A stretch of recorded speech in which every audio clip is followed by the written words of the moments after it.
Hi, I'm Jonathan Shine, Practice Leader, National Real Estate Investor Magazine, NREIOnline.com, and the Penton Sustainability Initiative, and we're at the 2013 ICSC Retail Green Conference in Phoenix, Arizona, and we're here with Rudy Milian. He is Senior Staff Vice President, Director, Industry Best Practices, and Publisher of the International Council of Shopping Centers. Welcome, Rudy. Thank you, Jonathan. It's good to be here with you. And we're here to discuss the announcement and the launch of the Property Efficiency Scorecard, which I think is happening today. It's happening tomorrow. Tomorrow, December 4th, 2013. Why don't you tell us a little bit about it? Well, we're very excited after 2 years of, kind of conceiving this project and working with different people, and then going through the RFP process into, finding out the correct company to help build it.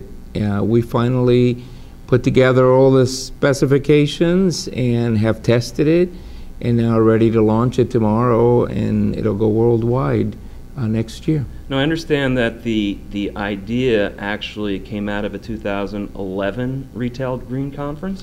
Yeah, we actually had a panel on benchmarking. And benchmarking for sustainability in the retail sector is not as simple as office, multifamily, and some of the others for many reasons. And this panel kind of talked about wanting to have a vehicle in which they could work on.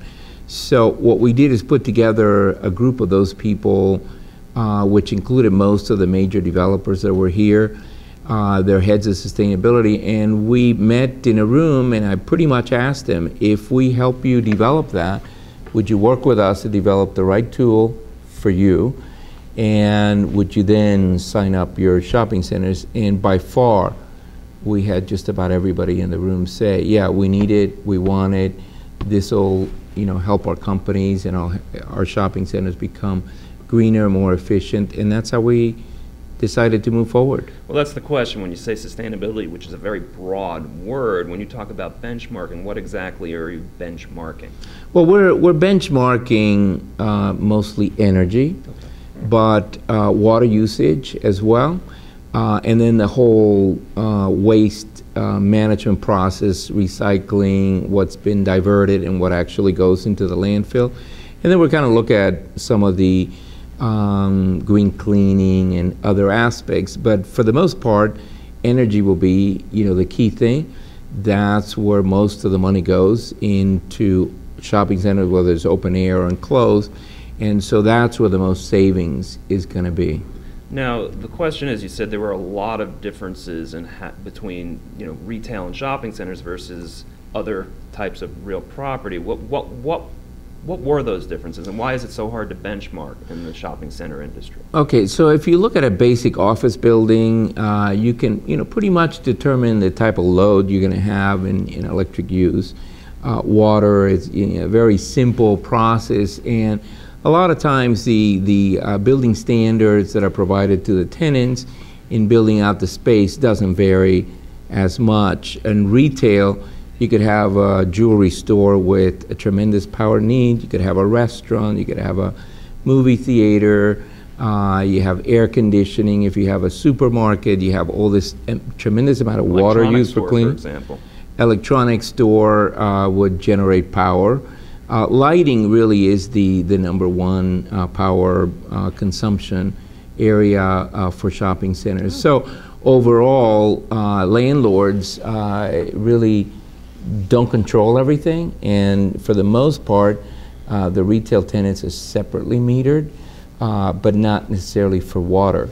And so therefore, the shopping centers are all kind of done differently, so we've had to look at an equating model in which we can look at a center in Florida and know the climate zone, and then look at a similar center and be able to equate the energy usage. It becomes apples to apples throughout the scorecard.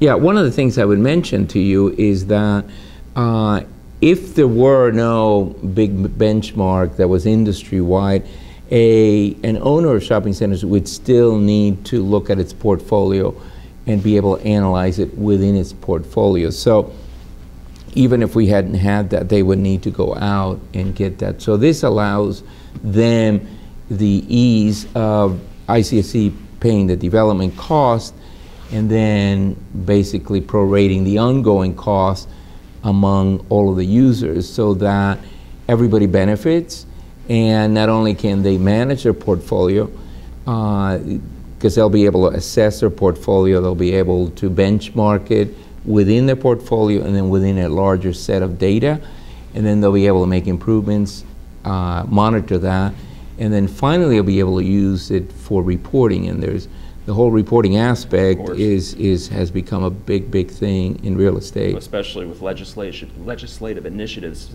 in individual municipalities and states and counties. And finally, just a question about the scorecard. Does this give the owners and developers the ability to benchmark against each other, or is it really benchmarking within their own portfolio? No, they can benchmark outside through a broader set of data, but in other words, General Growth is not going to know what Macerich is doing, but General Growth could put in all of their enclosed centers and then look and see some of the other properties and see more or less if an enclosed mall located in Southern California, you know, how does that compare to every other piece of data on an enclosed mall that's a similar size? They'll be able to get energy by square footage of GLA.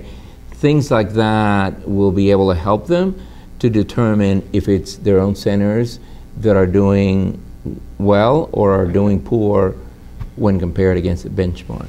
Well, that's terrific. It's a very exciting time, a very exciting day. We're launching, or ICSC is launching, the Property Efficiency Scorecard December 4th, which is tomorrow, at the 2013 Retail Green Conference. Thank you very much. Thank you, Jonathan.